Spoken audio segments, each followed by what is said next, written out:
If you can make your way to a seat, we're going to get started after a word of prayer. And so walk in, up closer, up this way.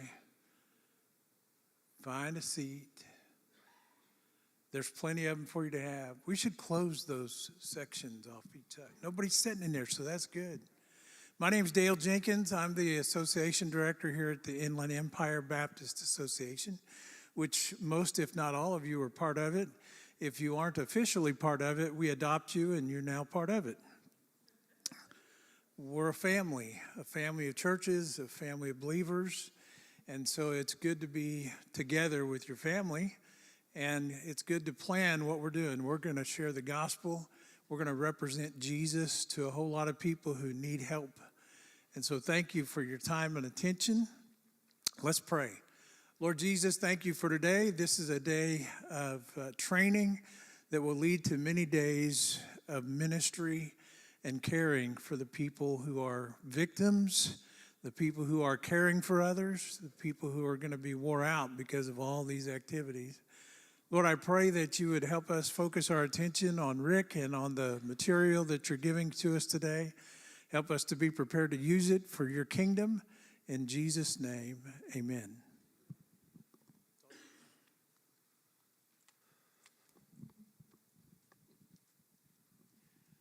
I get to use a microphone.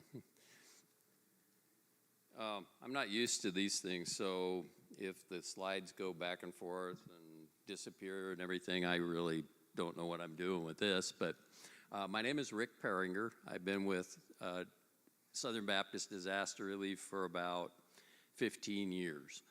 My first fire was in Goldendale, Washington. That was my first response, and that was a long time ago. I responded as a chaplain there, and since then I've been pretty much all over the southern United States and Hawaii for fires and hurricanes and such. So I don't think my wife is in the room here. She is currently the planning officer for this operation, and so she's a pretty busy person right now. This probably won't go till 3, it might, but I have an assessment. I am here as the assessor, the only assessor that's here right now, and I have an appointment at 4, so I'm going to make sure I watch the clock pretty good and get out of here so I can do one of those assessments. If you're here for anything other than personal property recovery, you're probably not going to get what you're looking for. So that picture right there is, I believe, from the Palisades fire down in California. I want to give credit where credit's due. That it says Disaster Relief Northwest up there. We stole this from California, and I just put the logo up there. So they did all the work. So this just indicates the growing danger of California fires. Again, this was a California slideshow originally, but that's where everything was happening. You know, I mean, it was always happening in California. We would get, you know, wildfires up here in the Okanagan country and so forth from time to time, but it has been a very dry few years for us, and the weather did change a bit with as far as the winds and so forth, and so we are seeing a lot more. And then, of course, you've got people out there that are unfortunately setting fires too. It's not all lightning caused or litter caused or anything else. So it's kind of a weird time to be in the Northwest fire business here.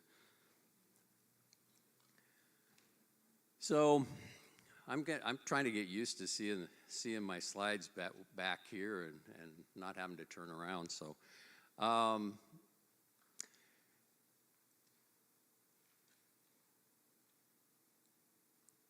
all my notes are on my computer, and that's what I usually run from. So you'll have to bear with me for a minute here. So, okay, so wildfires in any area where people live cause catastrophic damage. Oh, okay. Yeah, I see what we're saying here. This is really new to me, doing it on such a big deal here. And they're actually recording me for, so that so people will watch this. So I'm going to look like an idiot a whole bunch of times.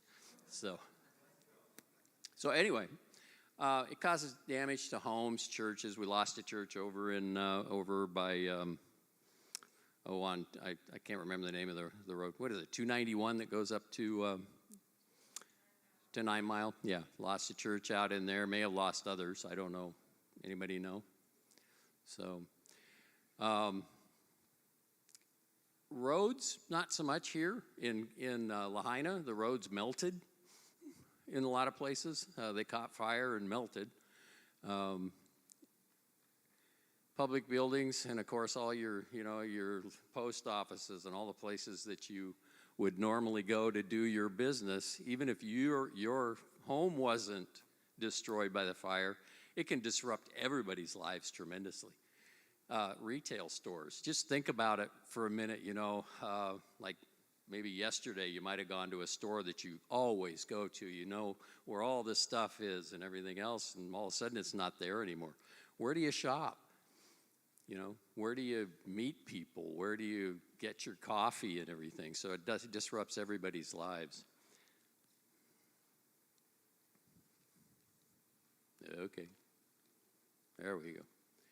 So we're going to talk about really quickly here 3 types of damage. So first of all, adjacent damage. That's where you don't really have a whole lot of damage usually.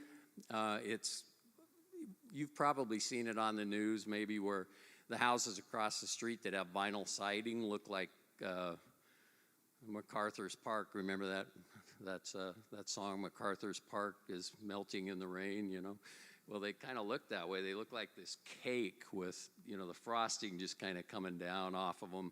Sometimes it just falls all the way off. Sometimes you don't get any damage on the outside at all, but I was talking to somebody the other day who was asking me, well, what do I do about my clothing? And I said, well, so what happened? And he says, well, our windows were open when the fire came, and, our house filled up with smoke, and all my clothes are, smell like smoke. And I really didn't have an answer for him, as far as that's concerned. I know that they can come in and they can clean your walls and your carpets and all that sort of thing. But if it's your 3-piece suit that you use for interviews and so forth, I don't know. I really don't know. So it can really cause a lot of problems. Partial burns are the worst. That one that you see in the picture there is on the left is a partial burn. We have one coming up that's a partial burn, a sifting job, that we're restricting people to just a very narrow path because the walls, any place where those walls could fall, we can't let people into. And they may get there and decide, the team that gets there may get there and decide that they just can't do it. Far and away, the ones that, we're seeing here are a total loss.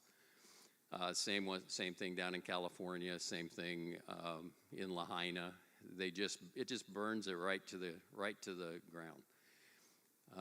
But we can still do PPR, and you'll be surprised at what you can find in there. So the total loss, though, is actually the easiest for us to actually go in and sift. And it's probably I guess you'd say it would be the easiest for us to demolish if we end up doing demolition for these folks.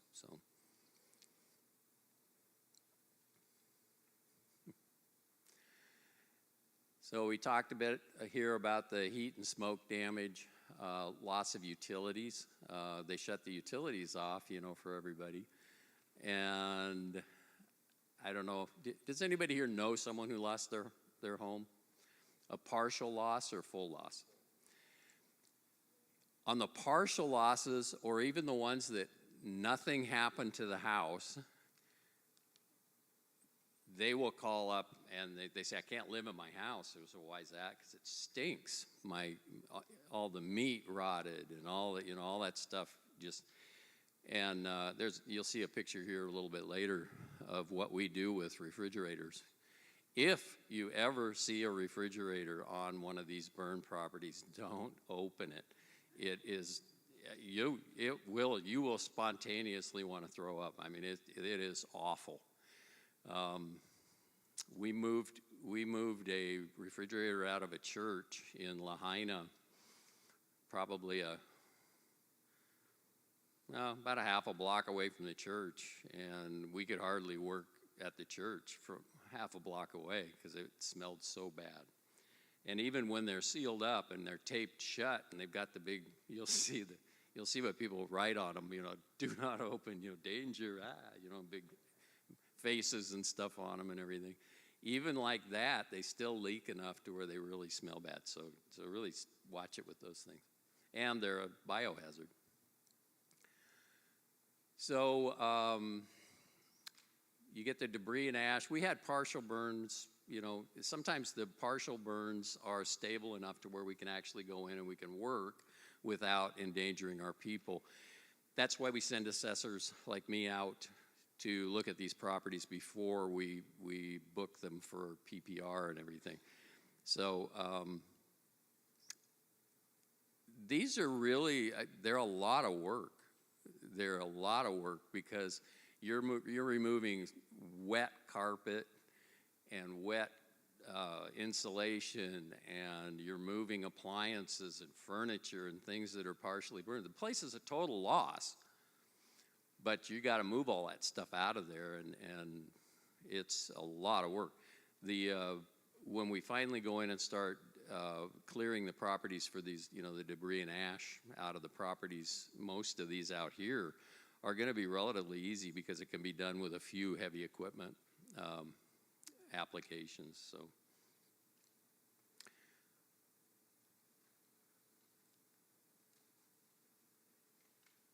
Okay, I think we've covered all of that there. So this overwhelming sense of loss and despair here that we talk about, you've noticed all is underlined. We're talking about, we were just talking about one this morning where fire's a weird thing. It'll leave a house completely untouched right there, and every house around it for a mile is completely gone. And this house will be just sitting right in the middle of the neighborhood.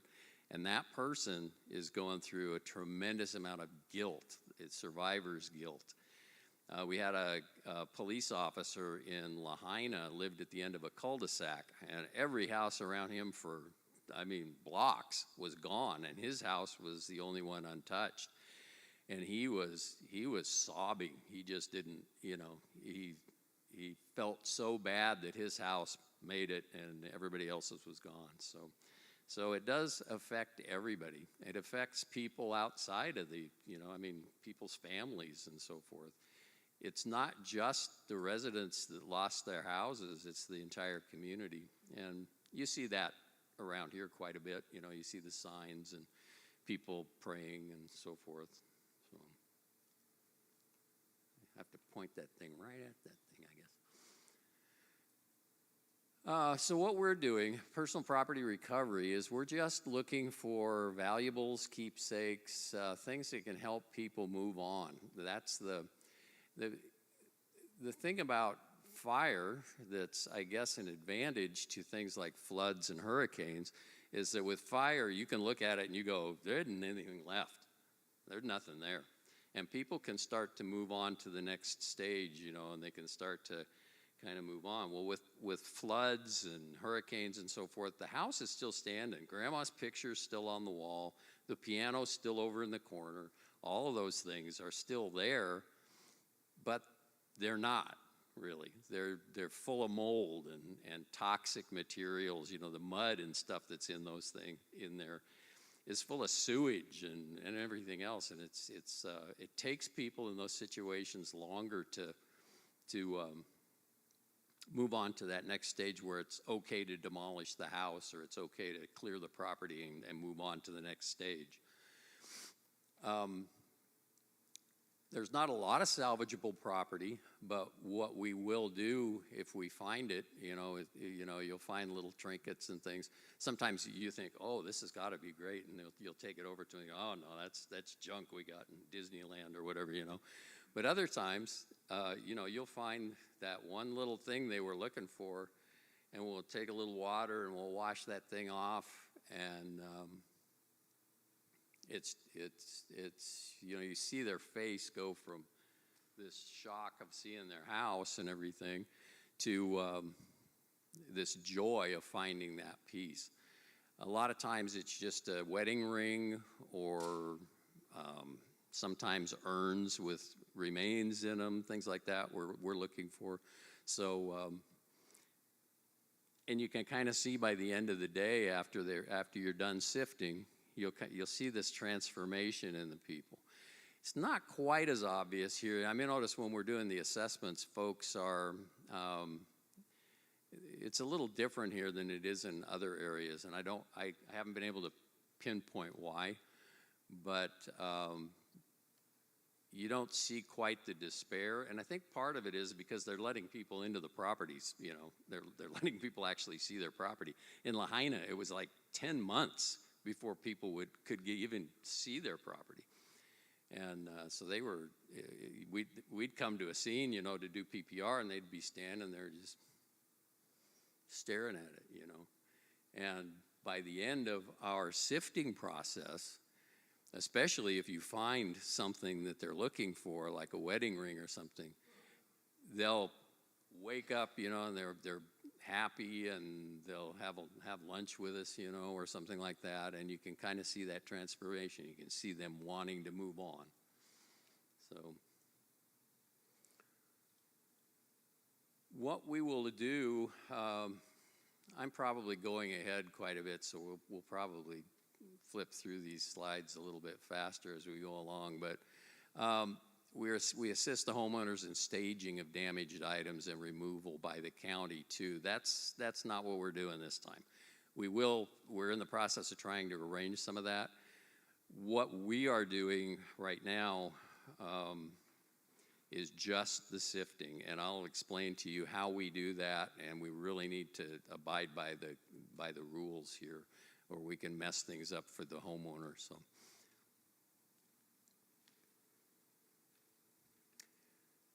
So I'm going to look at it up here because I can't read it back there. Oh, okay.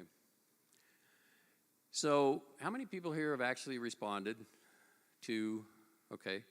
So how many people here intend to be, that are not wearing gold shirts, intend to follow through and actually become members? Okay, a few.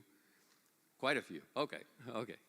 So this is what happens when you get a call out. Now, it's probably not going to happen just like this, but this is the way it's supposed to happen. So you get an alert, and that's, can you go? You'll get an alert either by text, email, phone, whatever system they happen to be using. Then standby is there's this probable need for a response. So if you've told somebody that, the way we do it kind of around here is we do it with like a Google form, and we fill out on the Google form when you're going to be available, when I might be available. That doesn't mean you're committing to being available. You're just saying I might be available during this time. So the standby period is where they're going to confirm that, and they're going to put you on standby for 48 hours maybe. Around here it's kind of been more like a week, but it could be really short. Then you'll get a go, no go. The unit's going to move out in 6 hours or less. I've really never had that happen where they just call me up and say, hey, we got to go, But they usually give you a little bit longer than that. But the last thing is what happens a lot. And it's disappointing to a lot of people because they get themselves all worked up, and we're going to go. They might have even bought you a ticket to, I'll back up there a second. You don't always get your airline ticket paid to go somewhere, but sometimes you do. you may have already purchased your airline ticket or something, and all of a sudden you find out, okay, they don't need us there anymore. And so you might, consider those things when you're buying tickets to see if they're refundable, or if you can, put it into an account so you can use it later, that kind of thing. So there's also a possibility that you can be en route, and when you get there you find out that they're closing it down. And that's kind of disappointing too, especially when you've gotten yourself, all worked up over it, asked for time off at work, that sort of thing. That's when it's nice to be retired. It's like, oh, okay, well, we'll just stay down here in Florida. Okay. So, you don't want to wear your best clothing, that's for sure. You probably want to take stuff that's durable. It's going to be hot, but you aren't going to be able to really wear shorts. Some people will wear shorts under the Tyvek suits, and they get really, they get scraped knees and injuries and that sort of thing, and it's just not a good deal. Number two is the most important in my view. I just stepped on a big plank with some nails the other day, and it stuck to the bottom of my foot. I didn't really notice it until I got onto the driveway, and it went click, click, click, and I looked down, and here's this thing attached to my foot. You can get on Amazon, and you can get inserts for your boots. Finding boots that are nail resistant is really hard to do. I went looking for them. They're just not easy to find, and they're expensive. But if you got a good pair of boots, just a pair of work boots that you can get these insoles, and that saved my foot the other day. Otherwise, I would have had about 6 nails about that long coming up through my boot. So, the personal protective equipment, in most cases, all of that stuff is supplied. But if you got if you got some favorite eye protection or something like that, it's a good idea to bring that. So, you're looking at these 3 hats here. We'll talk a little bit about that. So the DR style accommodation in a local church, that would be like this church. They're actually right here. Some of us are actually living over in one of the rooms. So church accommodation is usually, it's going to be segregated in most cases. Very rarely you'll be able to stay in the same room with your wife or husband. It's hard for us to be able to divvy things up that way. So you're going to be in a room probably with a bunch of men if you're a man, a bunch of women if you're a woman, and you might want to bring earplugs. Anybody here that's been deployed knows what I'm talking about, right? Lots of snoring. Yep, lots of snoring.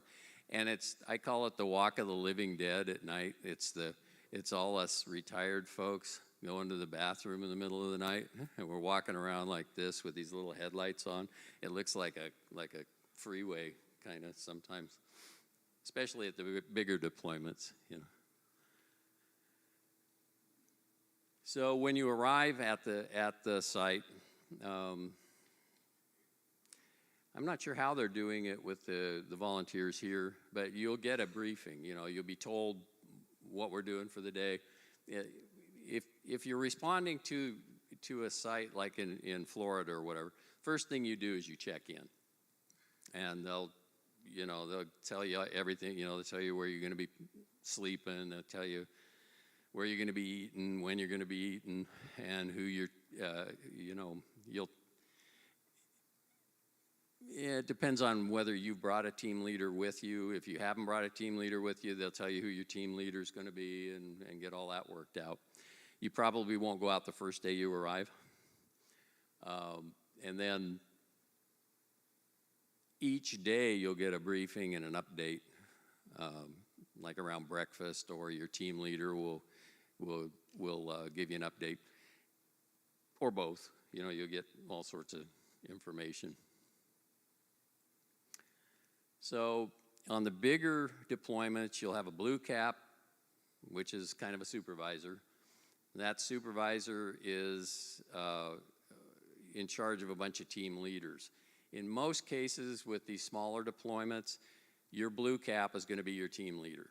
And then that blue cap, he or she reports to somebody in the incident command. And it depends on how big the incident command is as to who they report to. It's really important that us as gold shirts always take our observations, complaints, suggestions, and everything to the blue cap, to your team lead. Don't go to the incident command. Don't walk into the office and say, I've had it with this, or whatever. Always kind of use that chain of command, because that keeps everybody kind of, you'll hear this a lot, stay in your lane, keeps everybody in their lane. A lot of times the blue cap can solve your problem anyway, right then and there. So always do that. Your team is probably going to be, you'll have a team lead and a team chaplain normally. I think, at least as we're getting started, I think the one team that's coming in for PPR, I'm pretty sure they'll have a chaplain of some sort, but you'll have the team lead and about 4 to 5 other people. Usually 6 is a really good number for the team.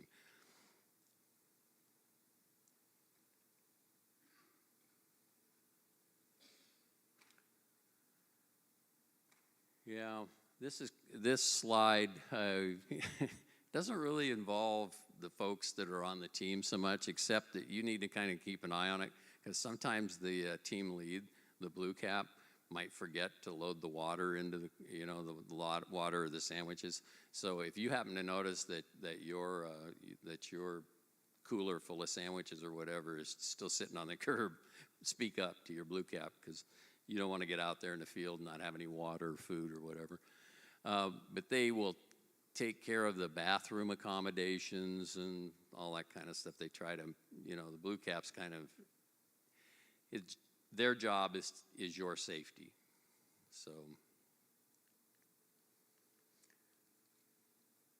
So what happens when you first get there is that, say you've got 4 or 5 team members, you've got a trailer full of stuff, rakes, shovels, sifting screens, all that.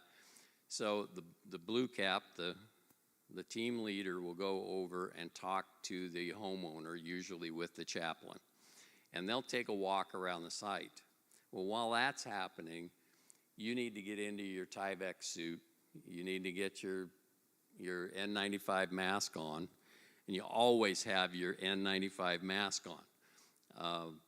There's asbestos. There's all sorts of weird stuff out there that, flying around. You really need to have it. What we do find is that there are some people that don't like to follow that rule. And, I don't breathe very well, so I'm going to have my mask down here, and with their nose showing. And so it's completely worthless. And if somebody comes up and asks you to put that mask up over your nose, please do it. Don't make a big deal out of it. It's for your safety, and it's their responsibility to tell you that. So, but it happens all the time, believe me. We see the masks down here on the chest. Sometimes you'll see them when when they're over in the corner and they think the blue cap can't see them, they'll pull it off, so they can breathe better. It is hot, nasty work, and it is very uncomfortable. So everybody's in the same boat. So if you do have breathing problems, though, there are other things that we can have you do that doesn't involve being out there in the heat with a mask over your face. So anyway, the team offloads the equipment, gets their PPE on. Let's talk about the boots and the shoes here for just a second. In one of the earlier slides, it talked about having boots and an extra pair of shoes to change into. You'll be staying at a church more than likely, and I have seen more than one church carpet destroyed by people's boots covered with soot. Those boots need to come off outside, and usually they're going to be, you're going to be taking them off before you even get into your transportation to come back to the place, because sometimes we rent vans, that sort of thing, and by the time by the time you've been out there for a week, in and out of that van and everything, we've just trashed them if we're jumping in there with our boots on and everything. So bring just, and you'll probably want to bring, probably don't want to bring your $200 Nikes or something. You probably want to bring some cheapo shoes to change into out there. And it's always a good idea. They usually have them, but it's always a good idea to pack a few garbage bags just so you can kind of put your stuff in there. And it keeps everything clean, keeps you from bringing contaminants home. So after the team leader walks around the site with the owner, I say he, I'm sorry about that. It's just, I'm old and that's the way it is. He or she will walk around the site and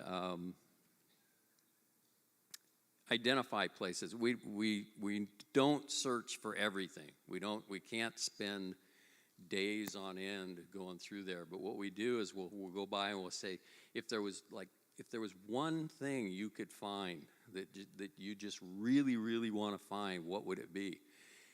And then from there we kind of get up to, there might be 2 or 3 things that we'll be looking for.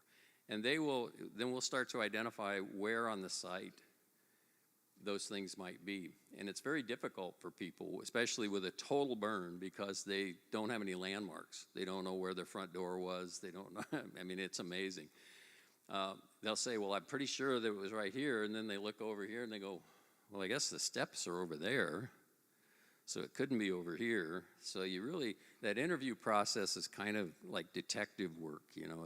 That's what I like about it. It's kind of interesting. So they might say something like, it was sitting on the sink, and the sink was right here, and then you'll look over here and say, was it that sink right over there? And they go, well, yeah. Well, maybe it was over there. Well, things move around in a fire, but if you can find those, if you can find the pipes that come up to that sink, then you can narrow down where that sink was, and that gives you an area where you can find things. And if you take the time to do that and find landmarks, we're very successful at finding things, even down to jewelry, where the jewelry has melted and we're just finding stones. We've done that quite a bit. So there'll be a discard zone that will be laid out, so it's kind of out of the way, and that's where you're going to put things. That's where you're going to put all the discard stuff after you sift. We'll go over how you're going to sift. And I'm going to move ahead a little bit further here. And you want to define a keep zone. There's an area where we're going to kind of designate that you put the things that you think might be valuable. You'll find a lot of melted metal out there. People say, well, why don't you use a metal detector? Yeah, it's nails. Everything's metal out there. And so the metal detectors don't work, but you'll find these blobs of different colored metals. And it's best not to try to judge things too much as to what it is. If it looks like it's got, melted coins in it or something like that, then you can say, well, okay, yeah, that's probably valuable. But you're going to find these big blobs of aluminum and things out there. And we can't collect all of that stuff. So if it happens to be right next to the safe that they're talking about, where the coins were in, sure, we might want to examine that a little bit closer.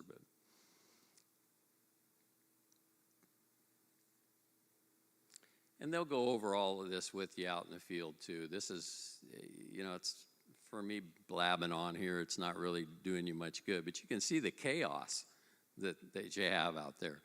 I can't see let me see if I can point at this. So here's a hazard right here. So we try not to do any work around chimneys. We try not to do any work around standing walls. In Lahaina, we had a lot of concrete blocks, and the concrete blocks, the fire doesn't always do it, but does it most of the time, I think. If it gets hot enough, those concrete blocks, they look fine. They look like a concrete block. You put your hand on it, and it just turns to dust. I mean, it just crumbles right under your hand. So you really have to watch it around walls. And that's part of your responsibility, too, is that if you think there's something that's too dangerous to do and somebody directs you to go do that, you just point out to them why you feel like you shouldn't be doing that. Because they might not have seen the danger. So just kind of keep that in mind.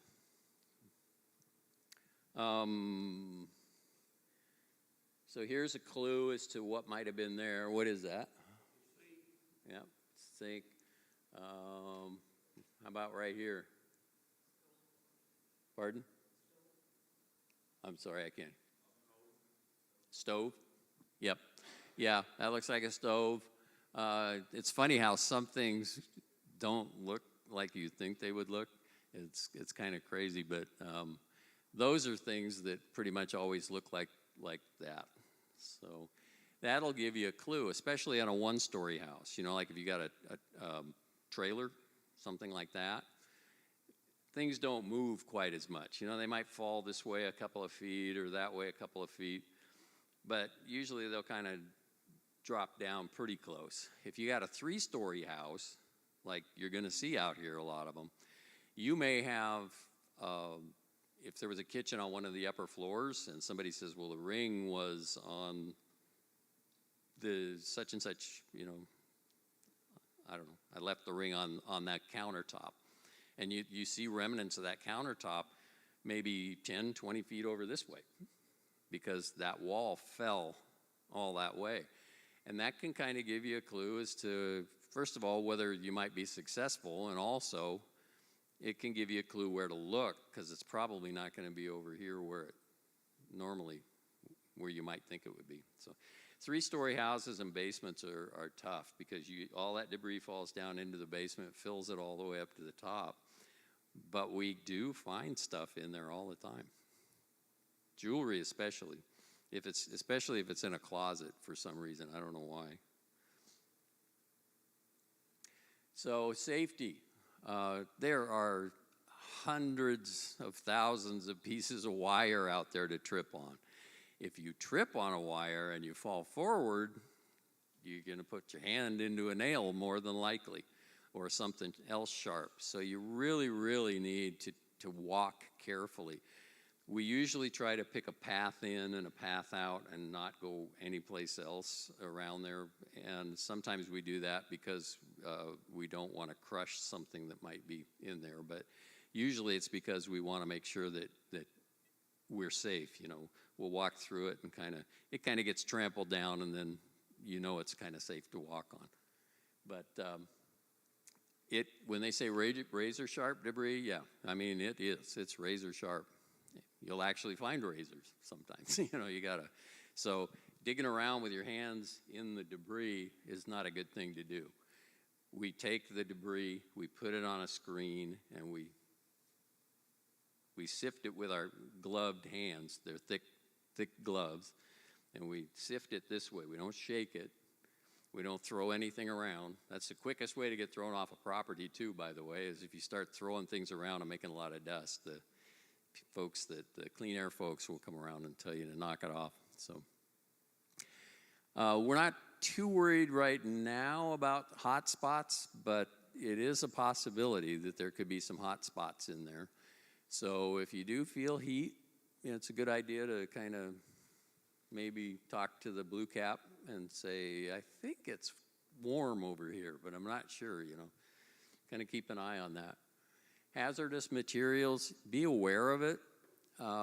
Most things kind of get cooked off and everything, so there's really not all that much like liquids and things like that, but there's all that wire debris and all that thing. So you are around hazardous materials, and that's why it's important to wear the mask all the time. I will tell you about a situation we had a pantry at a kitchen, I think it was near the Dalles, Oregon, I can't remember. Oh, it was in Umatilla, I think. Their food pantry burned down, the church's food pantry burned down. And we couldn't go in there and sift. We couldn't go in there and clear it with people because all those cans had exploded, but not all of the stuff had burned up. And there was just this, you can imagine the stench. Well, if you cut yourself on a tin can out there or something with that rotten food and everything, the chances of you getting a really bad infection are really high. So you need to really be careful about those sorts of things. Be careful what you pick up. So PPR needs PPE, and that's what we're talking about here. Tyvek suits, you notice what they're wearing here. Those people have headlights on. We don't normally wear those too much, but sometimes you'll put a headlight on, if it's really dark where you're working. Tyvek suits, goggles, these are provided, by the way. If you have favorite goggles, though, bring them. N95 masks or full respirators if needed. We were using, I think it was in Lahaina, we were using full respirators because they had arsenic in the soil over there, and they were worried about that. So the heavy gloves, the gloves that you'll be using while you're sifting will be provided. Trash bags, tools, and you always know where your team is. So you'll usually go in there. A lot of times what we'll do is we'll send 2 to 4 people in, and 2 to 4 people will be outside resting, and so that we can sift constantly. Then they'll break after about 20 minutes when it's really hot out. So in Lahaina, we were restricted to 20 minutes. We would sift for 20 minutes, come out, get under a tent, next team would go in, sift for 20 minutes. We even had a timer, somebody that was timing. So we've been going about 45 minutes. Anybody need a real quick break? Anybody want to grab a sandwich or something? You're really hungry? How about we take 5, and you can get and I'll get my notes together here. Yeah, you bet. TV's talked a lot about asbestos in areas and not being able to go in till they're cleared. Mm-hmm. Is that something we have to deal with? What we were told by the Clean Air people at the Disaster Assistance Center was that we can go in and do the PPR, the personal property recovery, but we can't move anything off the footprint of the home. So we're not doing we're not cutting the girders up and all that stuff right now. And we're in the process of kind of see if we can do that. That requires additional equipment. Yeah, and we're in the process of trying, if the government allows us to do it, and that changes every day, if they allow us to do that, then we will go ahead and start planning for that and bringing people in. Usually that's usually further down the road. In Lahaina, that was months later. I mean, it was ridiculously long away. Not letting people back to their property on the TV because Yeah. and maybe that's a little different.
Okay, if we could start coming back as soon as possible. I'm seeing some no's.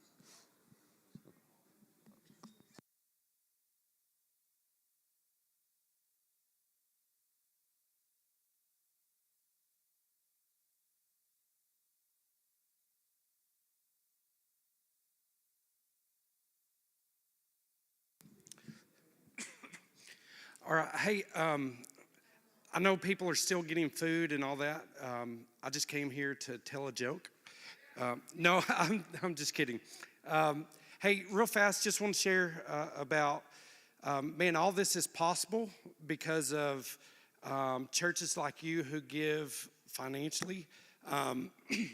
So a lot of your churches are part of the Northwest Baptist Convention, and that is who I serve with. But at the Northwest Baptist Convention, we have over 500 churches, and the gospel is preached every Sunday in 26 different languages.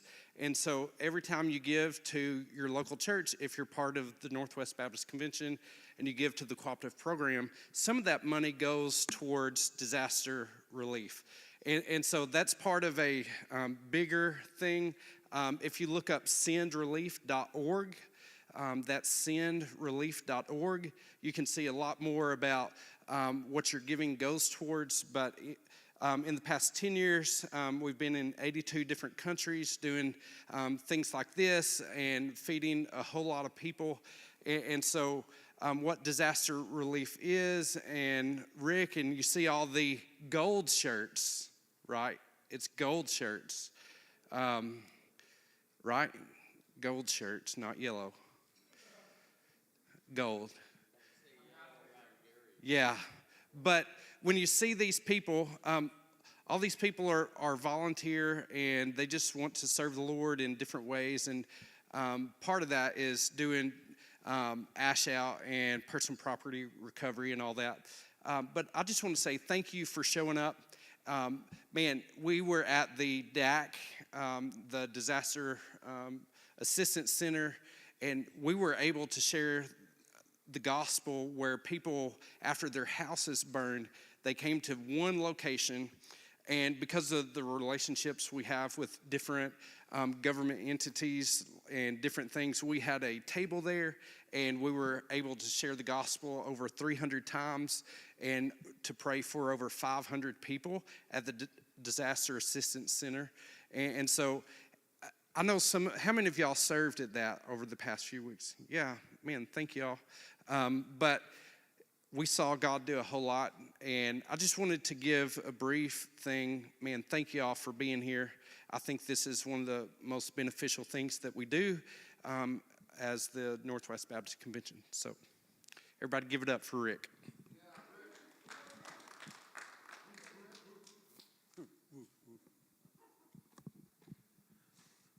Okay, we talked about reading the site, but we'll talk a little bit more about it. Bed Springs are probably one of the best landmarks in the whole thing, especially on one-story buildings. This particular one here is you can tell this is a slab foundation. So everything's kind of sitting right there, and it's pretty easy to tell what's what. But Bed Springs, in particular, there's two things about Bed Springs. They are horrible man traps. They'll knock you down, and you step on them, and you're all like this, and next thing you know, you're falling into the debris. So you really need to watch your step around there. They can also grab your foot, and it's really hard to get out of them, because those exposed springs. But they do, if you can identify, well, just the other day, same one we're going to that I'm telling you, it's just a little narrow thing that we can go into. He says, well, our bed was about, I think it was right, it would have been right about here and everything. So I looked down, and I just see the edge of some bed springs sticking up. I said, so you think it might have been right about there where those springs are? And he goes, well, yeah, that'd be about right. I say, so okay, so where was the ring? Well, at the end of the bed was a stand of some sort. I don't remember what it was, but on the end of the bed was a stand, and in that stand was our wedding ring. You know, I don't know whether it was an original, I didn't get into the history of that, but it was in a cardboard box. Well, of course, cardboard box is not going to be there, but there's a very good chance if we figure out maybe a 10-foot square around that area, the very good chance, if we're careful, that we can find that ring. We have found rings that look like they just came out of the store, and we found rings that were melted. There's no rhyme or reason to it. So, yeah, so it's really good. Couch frames too, same thing. Bathroom fixtures are probably the best because they're heavy and they tend to fall where they're at or stay put, and they've got pipes, and pipes are great landmarks. They don't move on you. You know, they melt, but they don't move on you, so you can find the holes where they were.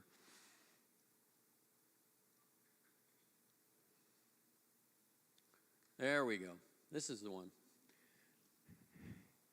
I don't know if you can read that, but it says, if you dare, and I think those are, yeah, it says, this is scary, something like that on there. But we talked about this, coolers, even if you're curious, you know, a metal cooler could stay intact, you know, in a fire or something, or it could be in the part of the building that didn't burn or whatever. Don't get curious and open that thing up. You'll really regret it, I'm telling you. So we talked about what to pack, safety protocols. We'll talk a lot more about that too, probably. Who does what, chain of command. Any questions as far as chain of command or who does what, any of that? Yes. Did you have a question?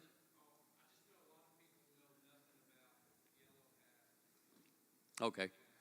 Yeah, we are all, he used yellow, by the way.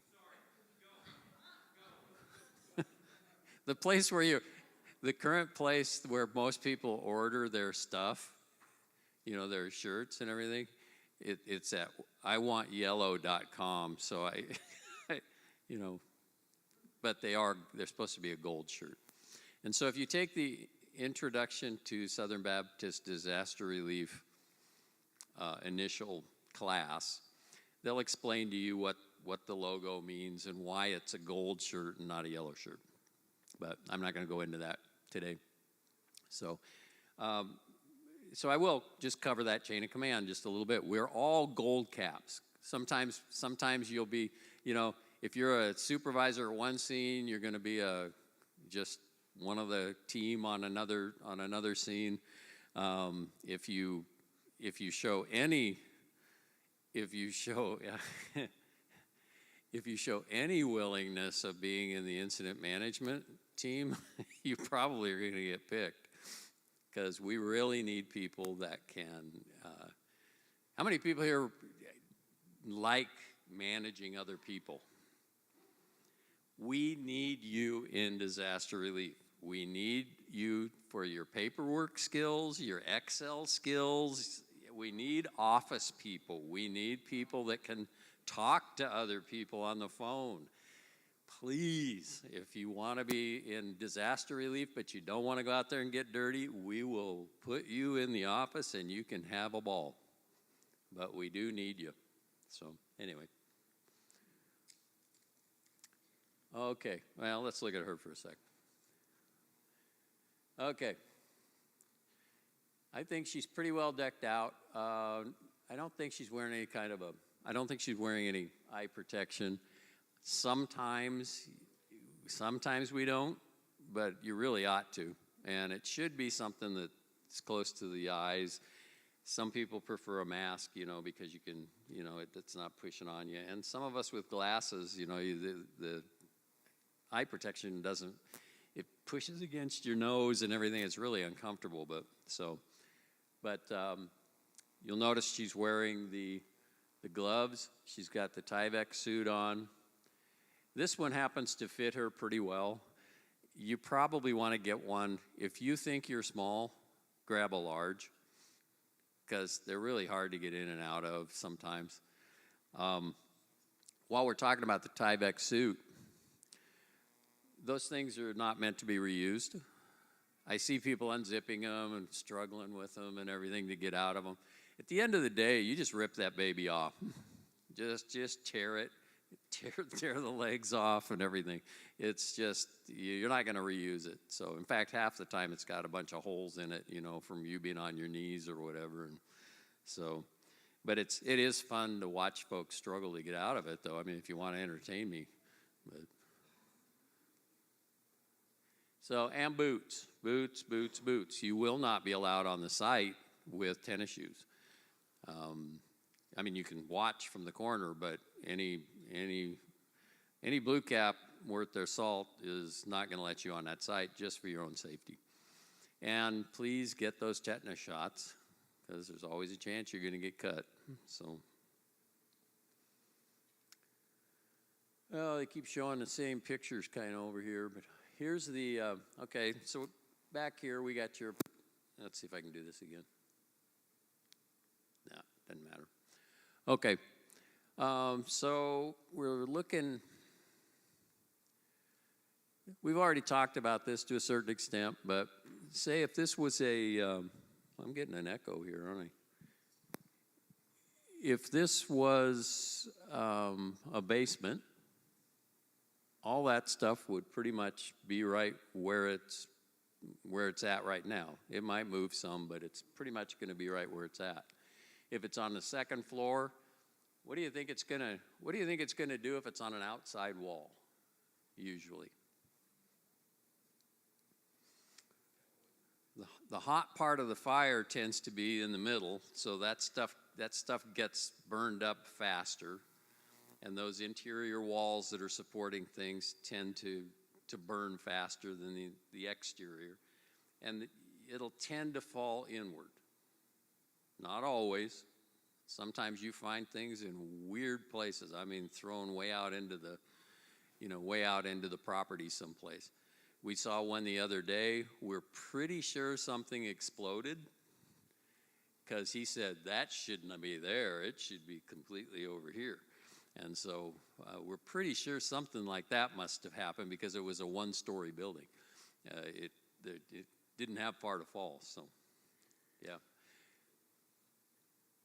The bookcase right here, hard to tell how it'll fall, and that's where you kind of have to read the scene. If you see the bookcase, if you see that it fell forward and there was something on top of it, what's that going to do to it? It's going to throw it way out there. You might, so if you have this bookcase here like this, and they said, well, yeah, Grandma's metal urn was right up on top of there, and you can find some of the remains of this, and sometimes you will. You know, you find drawer pulls, you know, metal things that are, you know, and you can show those to the people and say, do you have any idea what this drawer pull came off of? And they said, well, I think that came off of the dresser. Okay, so it looks like we might be in the right spot. So, but if it fell forward and everything, you can take an area, you know, say we're only looking for one thing. We're just looking for that urn. You can look right in here and right in here. You're probably not going to want to spend much time on these outer areas at all. Out in here, just right in here. But it could be all the way over here someplace. So that's one way you can kind of narrow down where you're looking.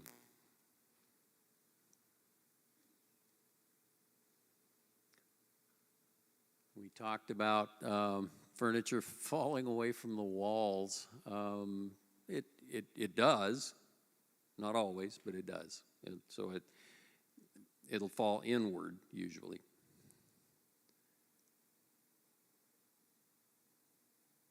And like we talked about earlier, 2-story structures complicate the footprint. 3-story structures really complicate the footprint. And 3-story structures with basements are a nightmare sometimes. This is a possibility of, that thing I was telling you about where the guy said it was over here, except it was really heavy, the thing he was talking about. But fires do generate their own little weather. And you'd be amazed at some of the stories. I've never seen it myself, but I've heard some stories about tornadoes, firefighters telling you about these tornadoes.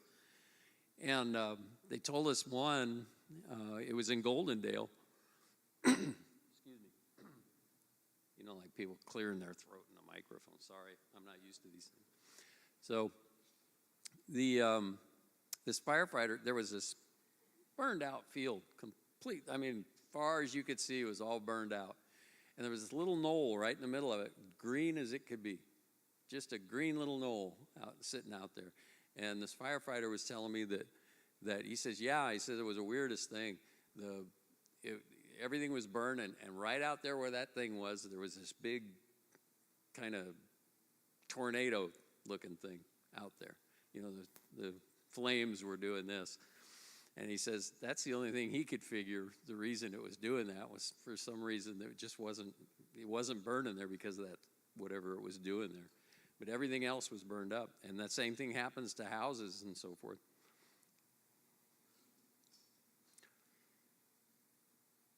One of the things you will notice, that just reminded me of, we talked about aluminum.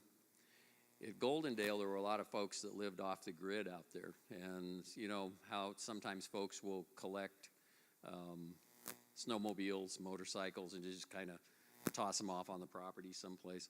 It had this one guy, this was my first fire that I went to, and this guy had motorcycles and snowmobiles and all this kind of stuff just scattered in the woods there around his property in a slope of about like yay, I guess. And all down that slope were these rivers of aluminum. And just the whole slope was just covered with aluminum. That's how hot these fires get. The same guy's house, the embankment, he had built his mobile home into the embankment, and when the windows came out of the house, they fell up against that embankment and melted into the soil. So there was this green glass. It was really interesting. Okay, now we're going to get into what you're going to be doing if you go out with a team.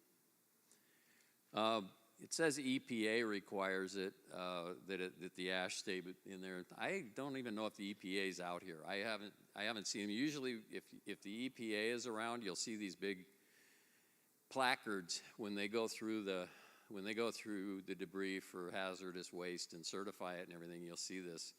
It's a green check mark that says this one's good to go, and that's how we knew in Lahaina that we could go on the property. Here, we're not seeing any of that. We've just been told we can go on the property and do this. But they do require that it stay within the walls. And please, make sure you do that, because that's one of the best ways to get shut down is if they see you tossing, stuff outside the walls. Somebody with authority, and they may only have authority in their own mind, but you don't know that, they're going to come along and tell you, you can't work here anymore.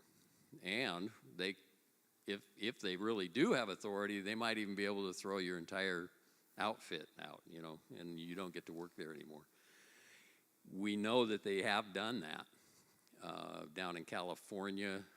We know that one team one organization that was doing sifting got told they couldn't do it anymore because they weren't following the rules. So make sure you follow those rules. So what we'll do is we'll clear an area kind of up next to the foundation. If there's a foundation or a flat area there and everything, we'll kind of clear that area. Or we'll use like the stem wall or whatever that's around the thing. And we'll put the property that we think they might want to look at as we come across it on that wall. One thing that people want to do, though, is collect all the china and everything else else that you see out there. But you got to stay focused for us to do the job we're doing. So, yeah, you might find figurines or something in that area that you're working. You might find things that you think that they would really like. Go ahead and take those things over there and put those things on the stem wall or in the area that we've designated for those things. But resist the urge to go over and grab something that's 20 feet over this way or 20. Your blue cap is going to tell you where he wants you to sift based on what his interview provided him. And so you'll need to do that. We wish we could find everything for everybody, but if you could work for days on a property and find every little thing. We're looking for those things that are really precious to them, and that's. And we'll talk about it a little bit here, but they are, the people are the reason we're there. We're not there for the stuff. The stuff gives us the ability to help these people move on emotionally. Does that make sense? Our mission is the people. It's hard to, sometimes you get excited about finding stuff, and I do. I get excited about finding stuff, but it's the people. So if you notice somebody crying, you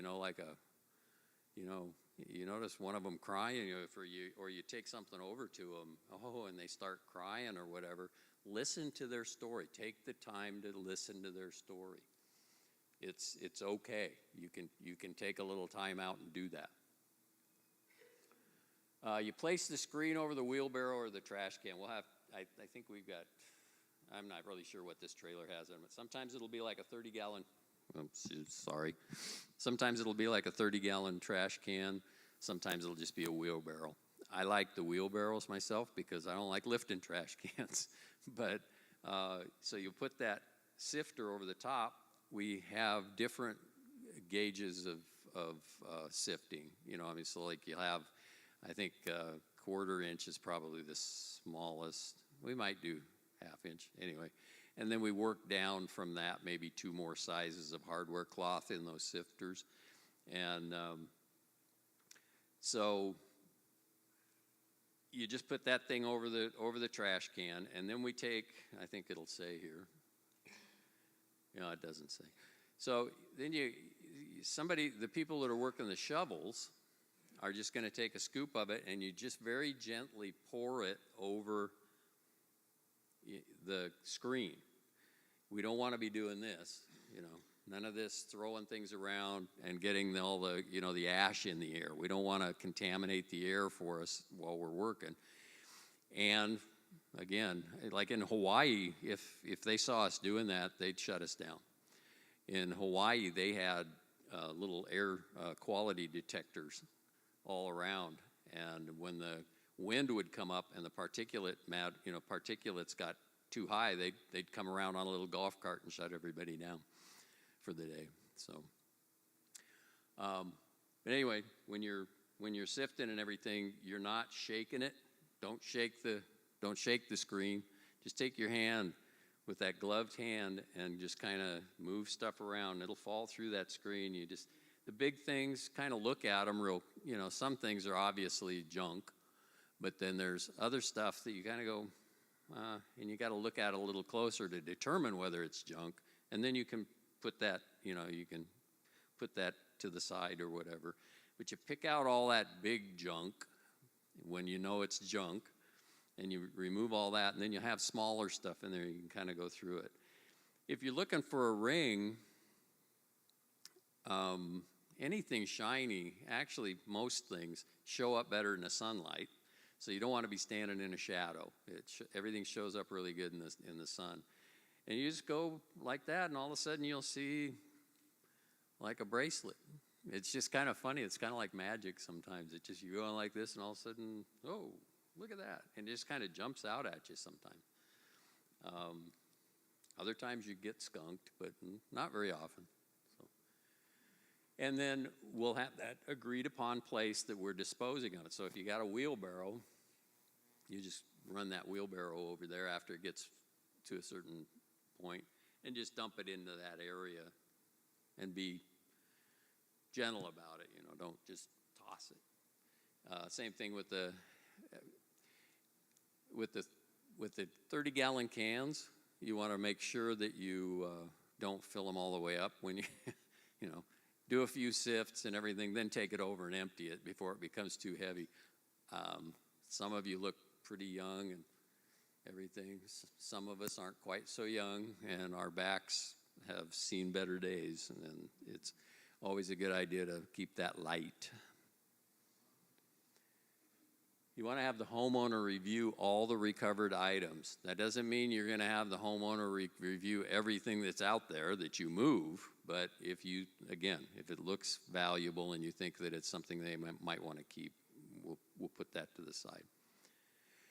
Speaking of homeowners, one of our experienced members here reminded me that we don't do any work on these properties without the homeowner present. That's that's the Blue Cap's job. That's the assessor's job to make sure that when I go out, I tell people, when the team shows up, if you're not there, they can't do the work, and they'll have to reschedule with you.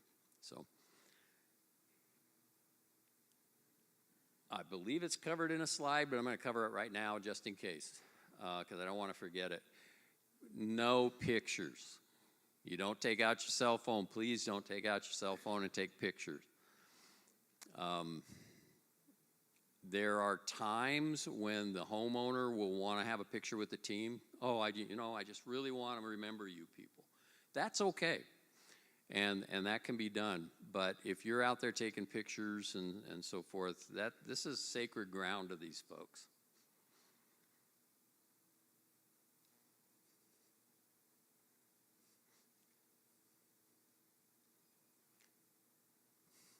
I don't know why that hit me so hard, but it is.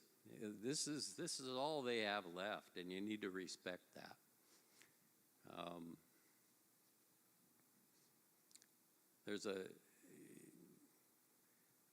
I hope you get a chance to cry out there.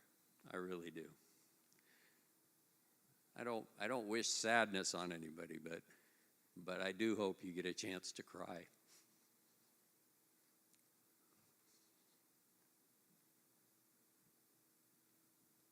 Just give me a sec.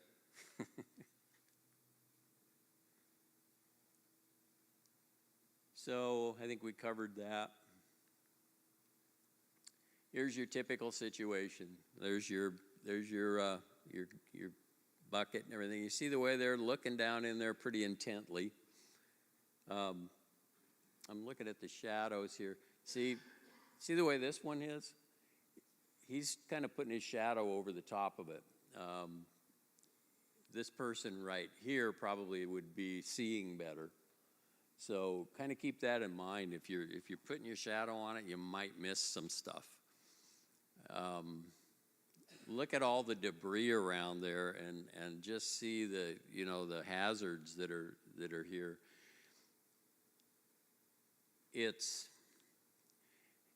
probably noticed that when I talk, I tend to do a lot of this.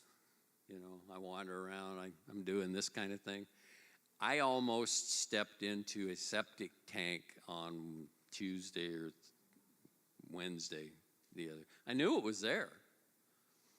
I knew it was an open septic tank, and I'm talking to the homeowner, and we're just kind of gabbing and everything, and I'm stepping around. I did one of these, and I look right there. There's the septic tank, and you can imagine how horrible that would be if you weren't injured. You'd almost wish it had killed you, I think. So keep your eyes open for those dangers and so forth. So here's the step-by-step. You slowly pour 2 to 4 shovels of material into the screen. I've never seen four shovelfuls fit into a screen, but if you can get it in there, I guess that's fine. I wouldn't put that much in there. The thing is, you're going to be pulling a lot of big junk out and everything, and it's harder to see it. It's harder to see. I would say 2 shovelfuls is probably plenty. you'll kind of get a feel for it after a while. And then you just, like I say, run your hand over it. Some people sift really fast. Some people sift really slow. And I don't know that there's necessarily a technique that works better. Don't shake it, please. And gloved hands. Always use your gloved hands. And that doesn't mean nitrile, am I pronouncing that right? Rubber gloves. You may be given rubber gloves to wear underneath your fabric gloves or your leather gloves. That's not for you to be doing that with. You need to protect your hands, and don't push hard either. Just kind of gently put your hands over it. I think we talked about all of that, and the items are more easily seen in the sun. So,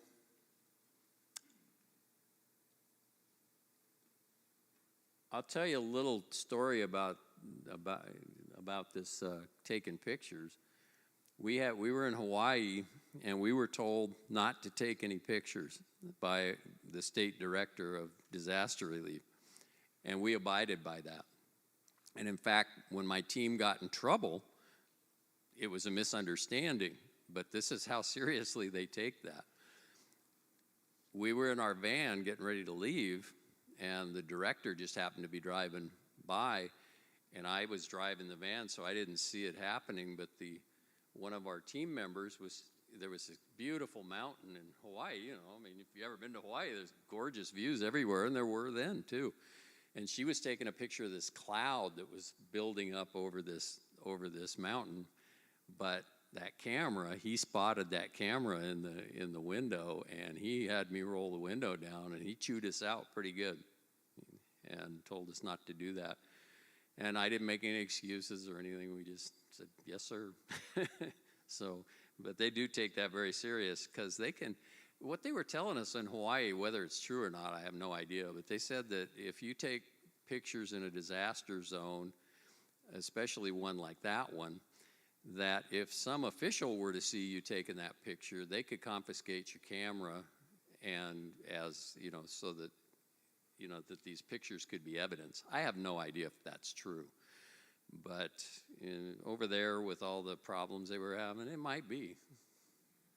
So, anybody got any questions about types of damage, how to find things with the screening, anything like that? Anything I've said really unclear? Because I know I can speak unclearly sometimes. Okay. The most important thing, I don't know why they put an owl picture in there. This is not my slideshow. Yeah, who, maybe? I don't know. Maybe that's why it was. I don't know. But it is what this says. It's the most intensive survivor interface opportunity that you're probably likely to come across. I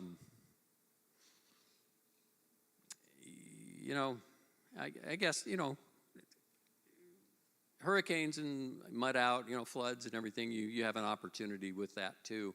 But this is one of those areas where a lot of times the homeowner will participate in it with you. We sometimes allow that. As long as we give them proper equipment and they got boots and all that kind of thing. Sometimes they'll kind of participate with us to a certain extent. And there's a lot of opportunity there to have conversation while you're working with somebody.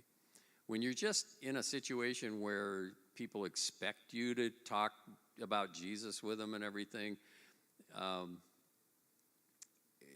it doesn't seem like you get as many opportunities. But when you're actually talking about just day-to-day stuff and where you're from and why you're here, be prepared with that too, by the way. Why did you come all the way from Timbuktu to do this? And I got a feeling I know what the answer is, but learn how to articulate that to folks, because they scratch their head. They had a map down in I think it was Hurricane Helene. They had a map on the wall in the church where everybody was from, and they, just had all these lines running I think it was in Galveston. And they asked me, they said, well, where are you from? And I said, the Northwest. They said, Northwest what? I said, Northwest United States. You mean like California? I said, no, up the far corner there. How far is that? And that's a really great opportunity right there to use that for the gospel. Why did you come? You certainly didn't come for the food.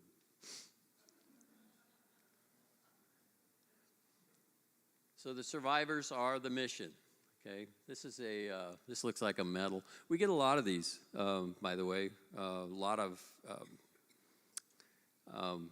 military medals tend to survive pretty well. I don't know why, but they do, and they usually know pretty well where those things are.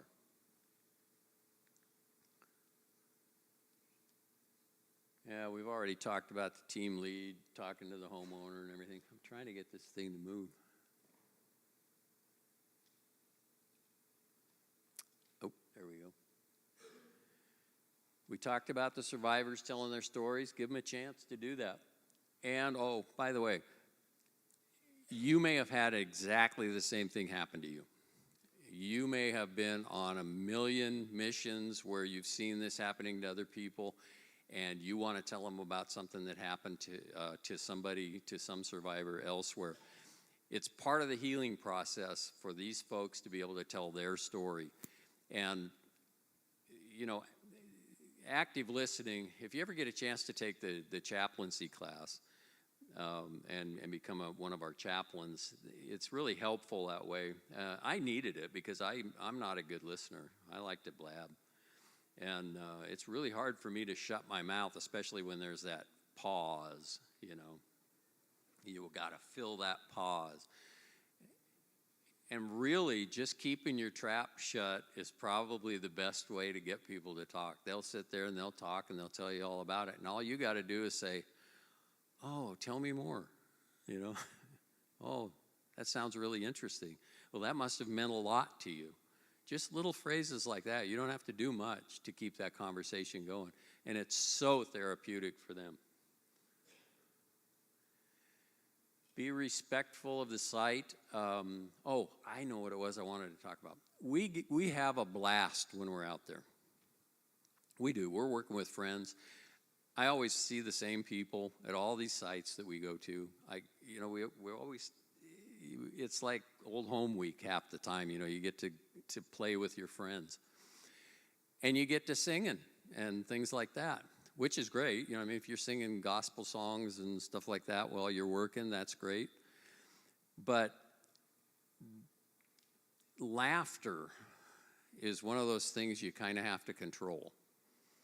And imagine yourself, if you'd lost your home and everything, and people are out there talking, you don't know what they're laughing at. And it could be taken the wrong way.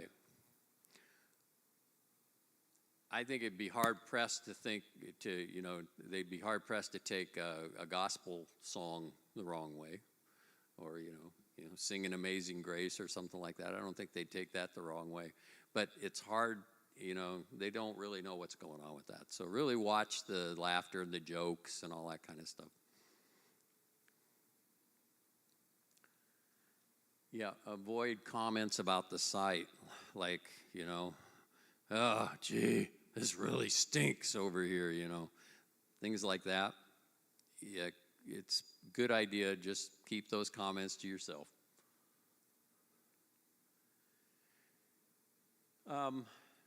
Sometimes you get this.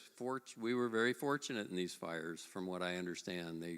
Does anybody know if anybody actually was killed as a result directly from the fire? Was that a burn victim? Or was it I heard there was a couple of heart attacks. People died that way or something. I'm sorry?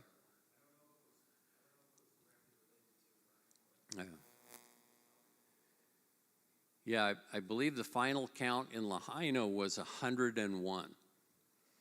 And they had a wall just before we would go into the burn area. We had to go through this is something else that's kind of unusual here. We had to go through the National Guard checkpoints to get into anything in Lahaina, also down in California. But yeah, and just before that nearest checkpoint there in Lahaina, there was a big area there where they had some crosses, other things up there that commemorating the people whose lives were lost.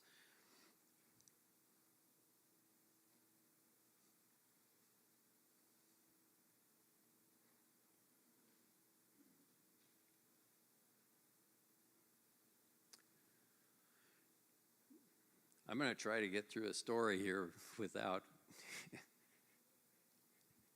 We had one gentleman in Hawaii. This is the kind of story you might hear someday, and that is this one gentleman in Hawaii. They all lived. I think they were Filipino, if I remember right. This whole area we were working were all family. They all knew each other. They were cousins, uncles, aunts, grandmas, grandpas, and everything. And this guy was telling us a story about how he was trying to get all these people out of there, but his mother-in-law was bedridden, couldn't be moved. He couldn't move her himself, and he had to leave her behind. I tried, but can you imagine? Can you imagine the heartache and what they have to live with?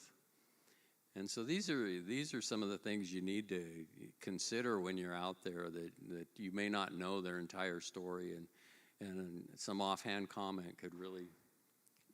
I'm going to move on here. This is really important again for the church and everything else. You want to remove and bag your Tyvek and face masks. The Tyvek and the face masks, not going to reuse them. They all go into a sack.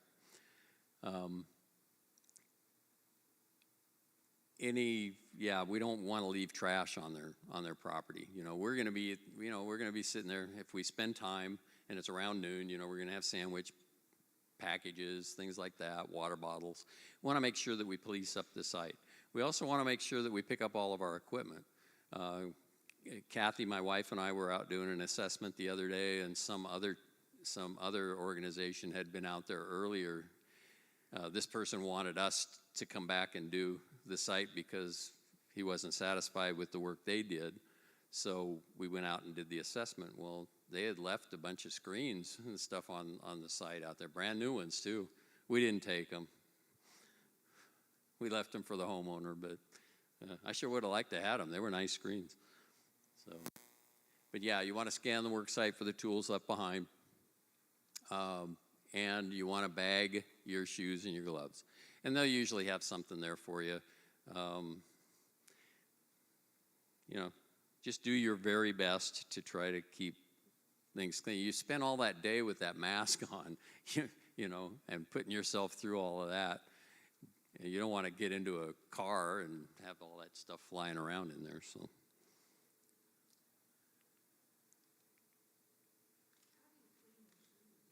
Pardon?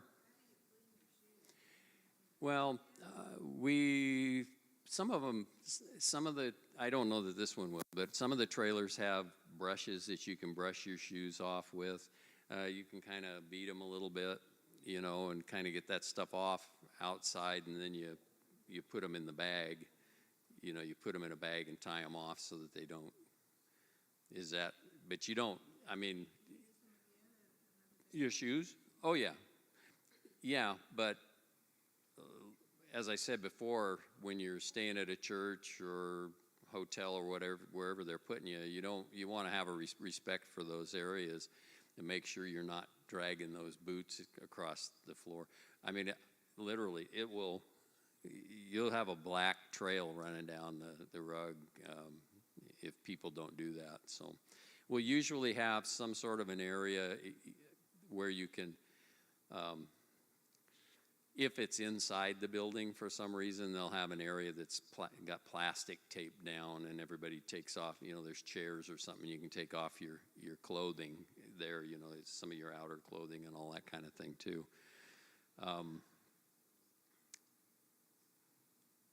Some people rewear their clothing, for day after day and everything. It's okay to do that.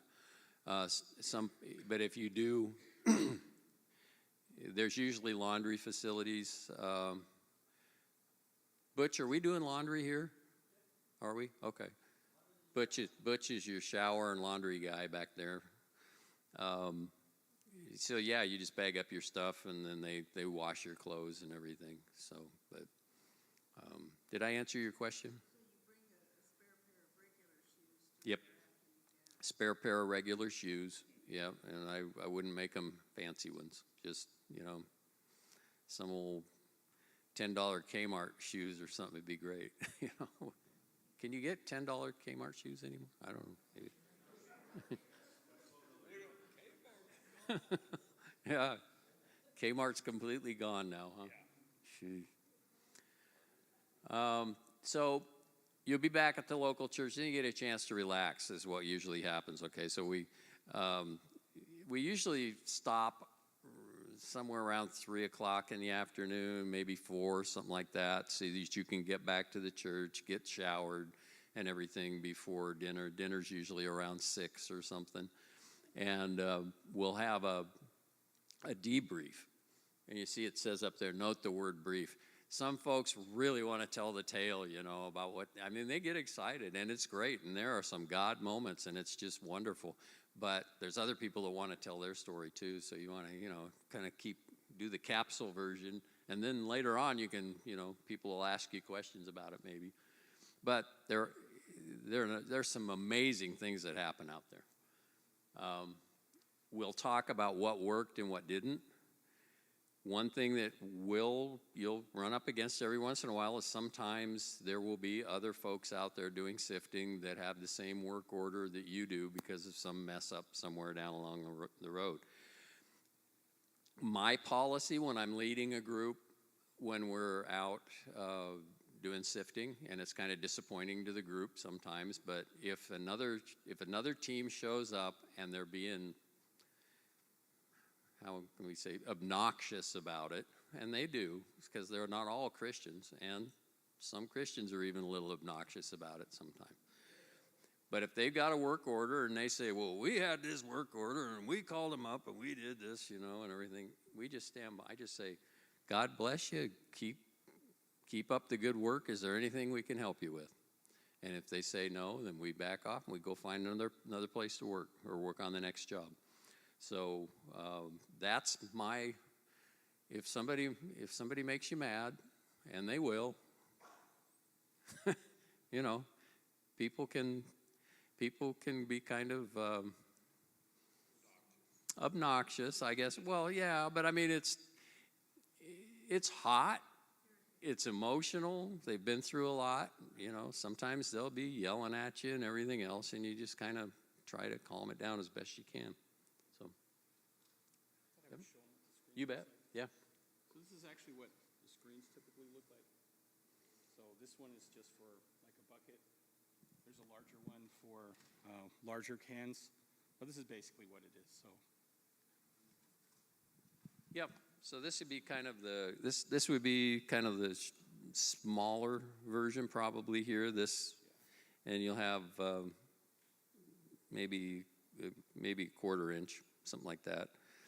And sometimes we'll put one screen under the other one. We'll put the small screen under the big screen, and it'll catch some of that stuff, so you don't have to screen it twice. But, yep. And we have discussion about the next day. Whoever's in charge, I guess in this case, James is in charge, right?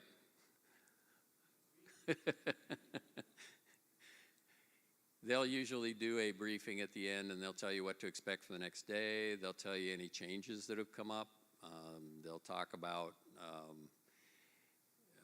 if anyone has complained about what we're doing for some reason, the director or whoever will. And what color is his cap? He's a white cap. Yeah, the white cap. Okay, so it's kind of their job to do something about those things and just let you know that, okay, well, we've been told by the EPA that we're making too much dust or whatever, so let's tone it down out there, you know.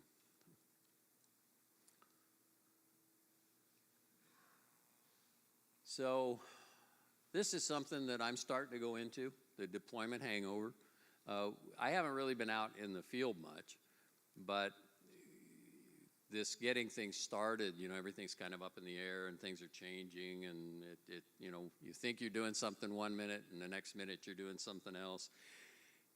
This brings up a good point. You might get deployed with your feeding team. You know, you think, oh, we're going to go feed people, and I really love feeding people. And you get there and you find out, well, we really need people to do something else.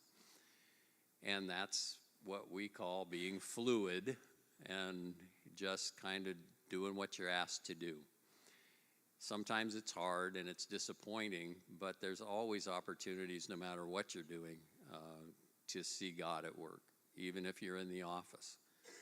So, but this deployment hangover is kind of another phrase I guess they use too, is compassion fatigue. Sometimes being out there with people and hearing their stories and having all those feelings and emotions and listening to other people's stories can really take a toll on you. So we usually limit our deployments to about 10 days to 2 weeks, and then we rotate people out. And then you can go back. You know, if it lasts that long, you can go back, but that's for your safety, you know, and we do have chaplains that kind of watch the teams to kind of see, you know, who was just, you know, really upbeat and everything yesterday, but now they're not quite so upbeat, you know, is there any, you know, and they'll sit and talk with you or whatever. So we want to always be watching out for our brothers and sisters too in this, because you know, we can become victims also of the fire. So honestly, we did this in about just under 2 hours, and you've really heard everything I have to say about it. I am open to any questions about this or any other part of our disaster relief. If anybody has any questions about some of the other ministries that we do, we have other people in the room here that can answer questions that I can't answer about things like chainsaw teams and that sort of stuff. So we do have a questionnaire. If we can ask at the end if you all could fill out the questionnaire. Microphone, yeah. We do have a questionnaire as well. If we could ask you to fill that out on the way out. Just for availability, we are scheduling. We do have active teams that are out here on site that are from California, and we have some coming in from other places as well. But we're also looking for local volunteers that can help out. So if you could fill this out with just the details of the questions here, that would be great. And I'll have those out here in the information center where you joined in. yeah, and I still have a few minutes if anybody wants to come up and talk, or I can answer questions right here with the microphone too, you know, if you're interested. Anybody have any questions? Yes.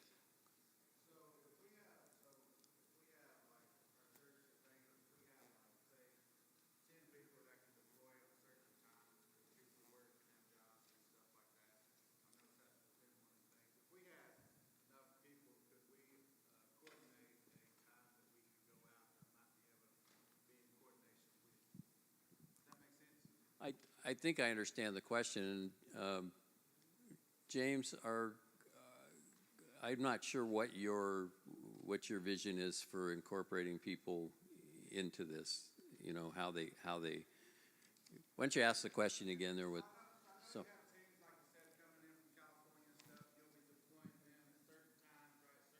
Mm-hmm. all that. So if we're a local church, and we say we have a team of 17, then can we coordinate something where we can actually, it may not be on a Wednesday or something because people may be working. Yeah, and we can schedule all of that. We have some wonderful folks over here in the office. One of our folks is right here in the back, Patty. With regards to scheduling, I mean, we know, it's one of the reasons why we ask folks like locally, you guys can't deploy to, Mississippi for 2 weeks, but, we have needs here.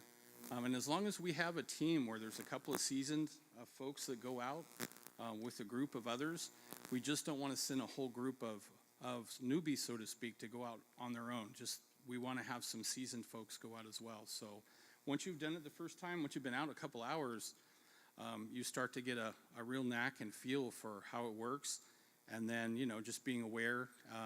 And the most important thing, too, is when you're out there, you might say, Danny, you're working in your yard. You can work out there for 3 or 4 hours, maybe.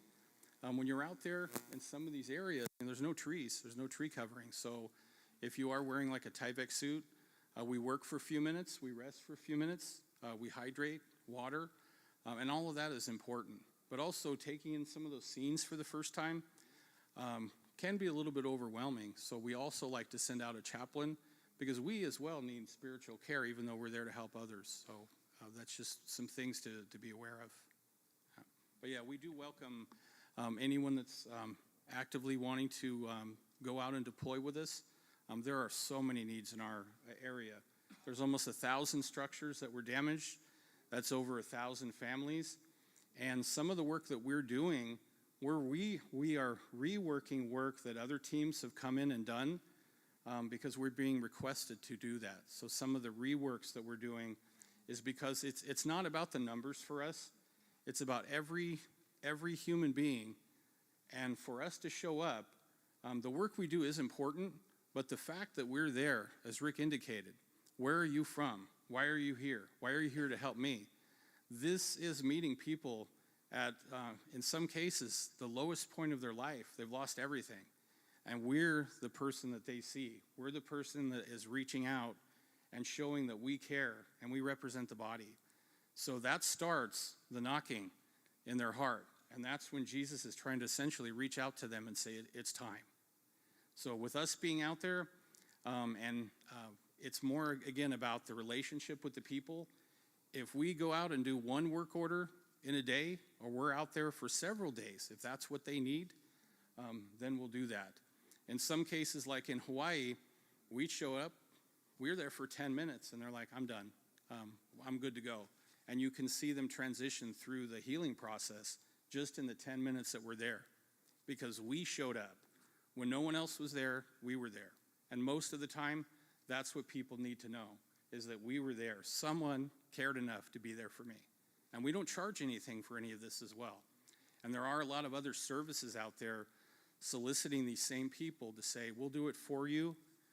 And they charge a lot of money. And we do this for free. And that's one of the reasons why we do it, is, again, we do this out of the kindness of our heart, and we're called. So if God calls us to do this, then are we going to be sent? So, if that's something on your heart where you feel that God is calling you, then you answer to say, is it time for me to be sent? Yeah, reason I deferred to him is he's the boss, for one thing, and he knows what's going on, between the churches and so forth up here, and that's not in my lane. We use that a lot. We say stay in your lane. So, any other questions? I can get with you on a few other things.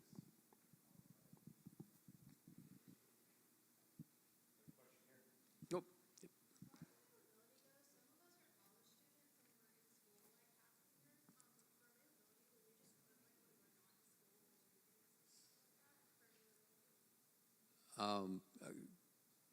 I'm maybe I need to know where are you filling out a form or something for this availability, or Yeah, he just asked for us to fill out a form oh, of availability. for the availability.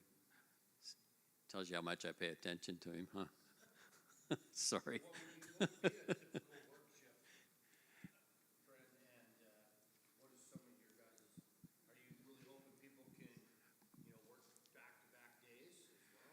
Well, we'll have teams of people that are our core teams that will be living here and so forth. And I think if I understand correctly, they're trying to pair people up with those to go out with those teams and work.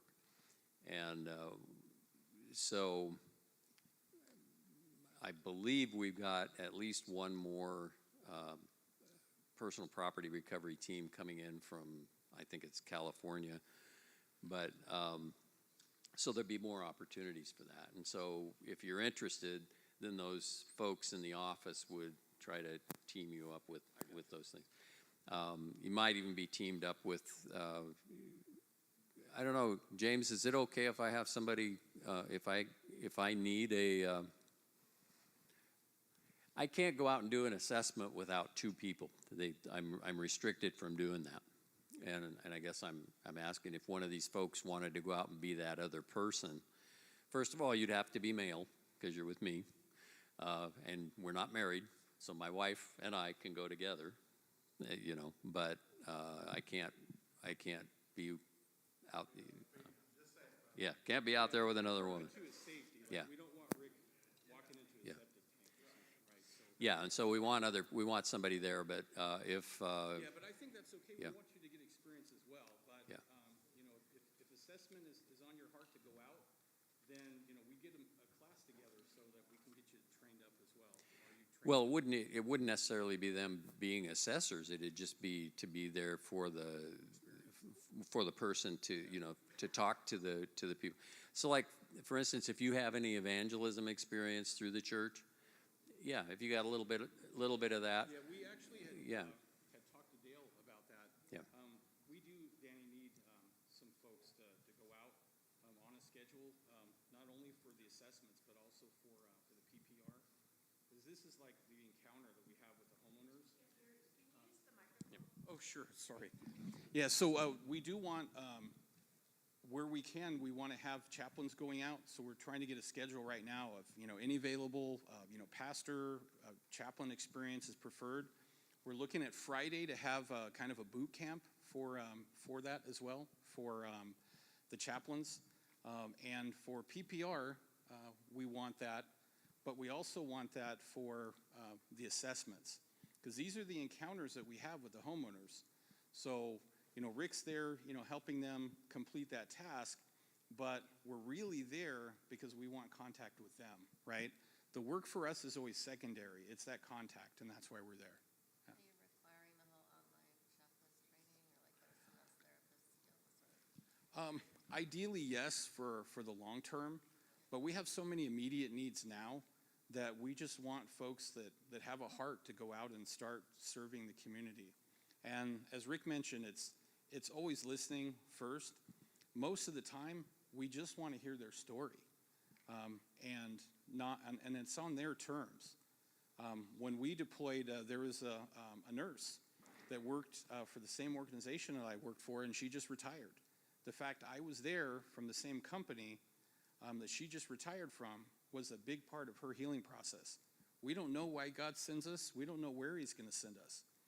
But with his purpose in mind, we show up, and someone benefits from us being there. So we can just have an open mind and an open heart and just hear their story.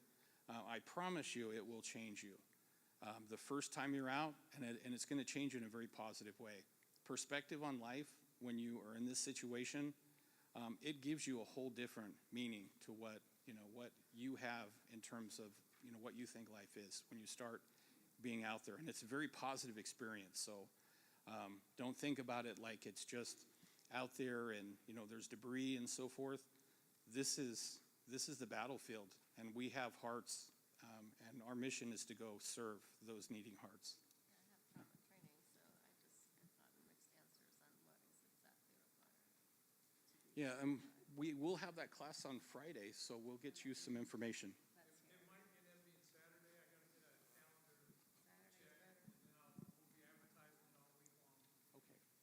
Yeah, and realistically, with me going out on assessing, it's going to be there will be a little bit of a commitment, because I would have to have you ride with me. I can't meet up with you out in the middle of nowhere, that kind of thing. It's gonna, I need to be able to say I can be there. I have about 4 assessments a day that I do, and they're scheduled ahead of time, so I need to be at the next one and everything. So I do need that commitment for at least a couple of them, like maybe all afternoon or all morning, and then I can meet with you. So, but yeah, the assessments are interesting because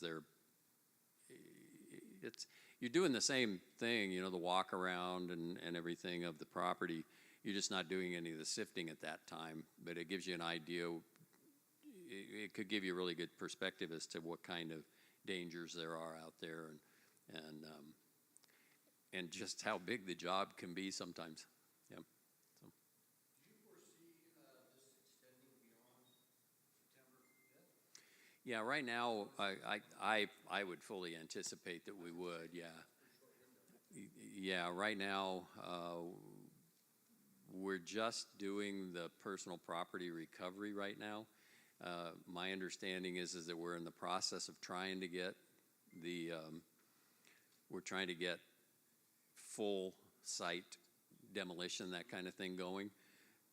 But until that gets in place, and until they give us permission to go do that, we can't really do it. So, but that's long term. That usually happens, weeks to months afterwards. And that's the nice thing about Disaster Relief Northwest. Other outfits are coming in from other parts of the country and everything, and we're going to be here for the long haul.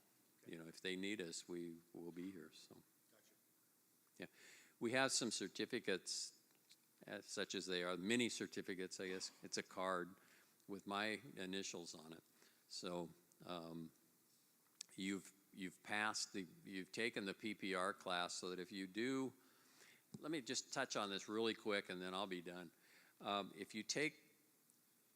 you've never been through one of our classes before, usually we do what's called ISBDR. It's Introduction to Southern Baptist Disaster Relief.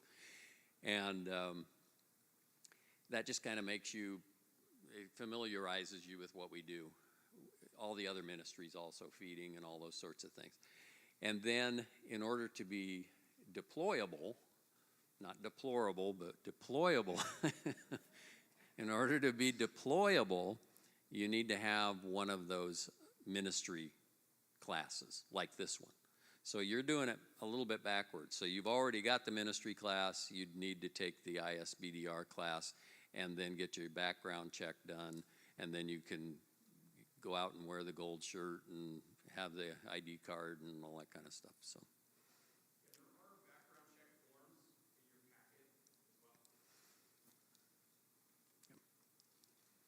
But he's got the certificate, so hang on to those. Even if you're not sure whether you want to be part of the whole team thing,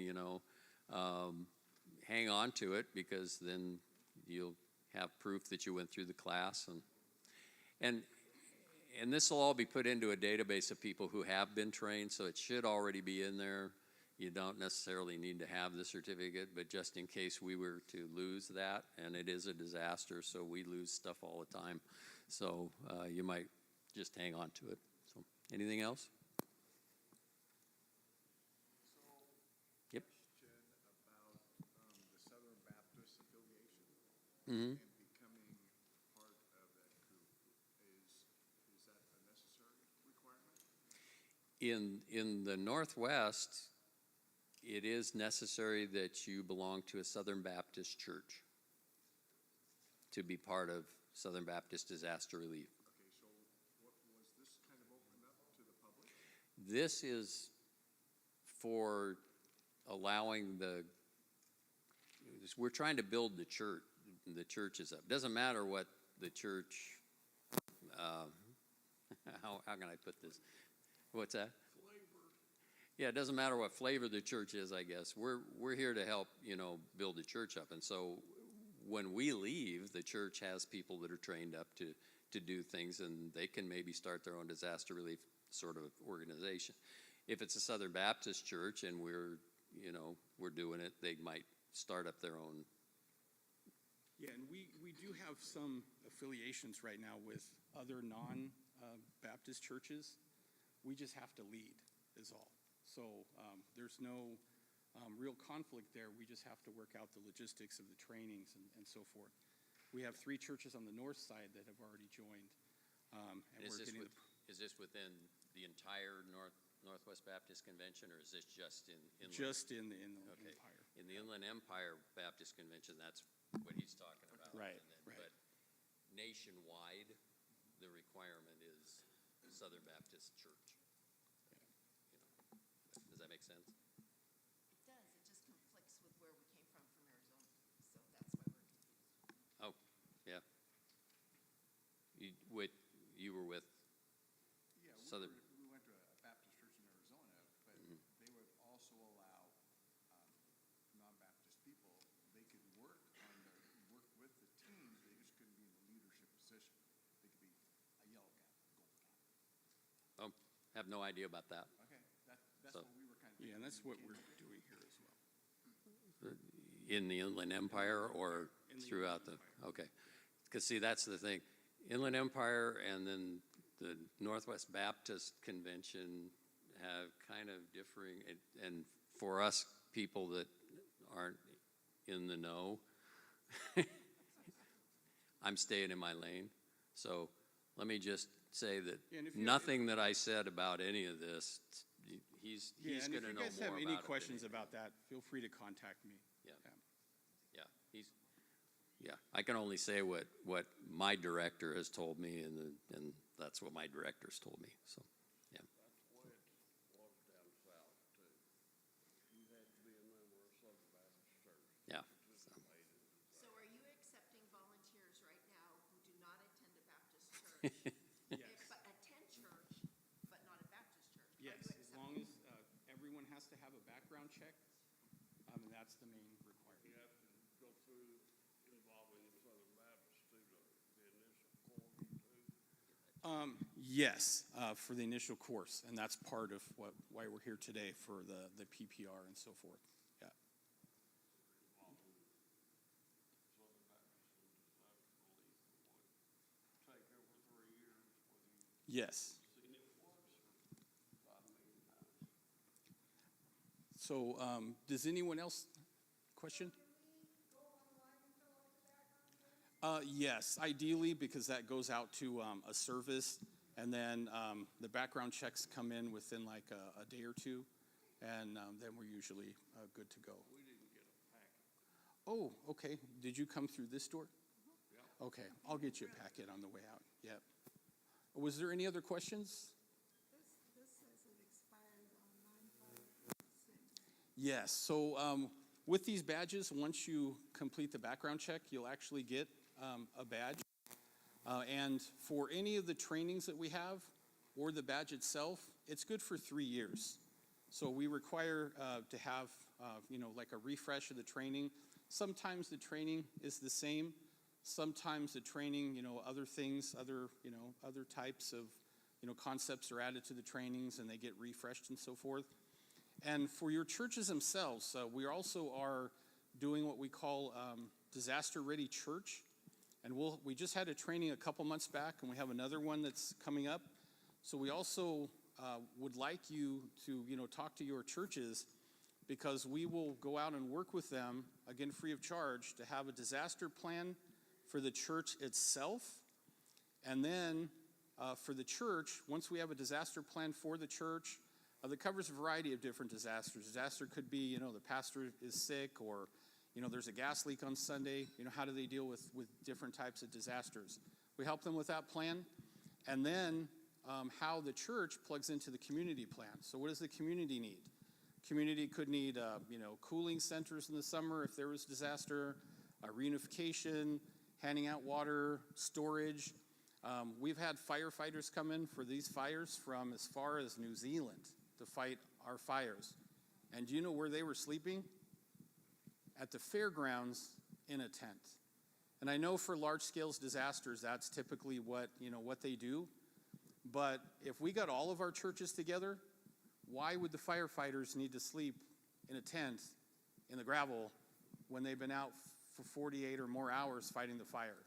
We've got plenty of places for them to stay, right? So we've got work to do on our end so that we can work with the counties. So if we have another disaster, hopefully we can do better, right? Any other questions?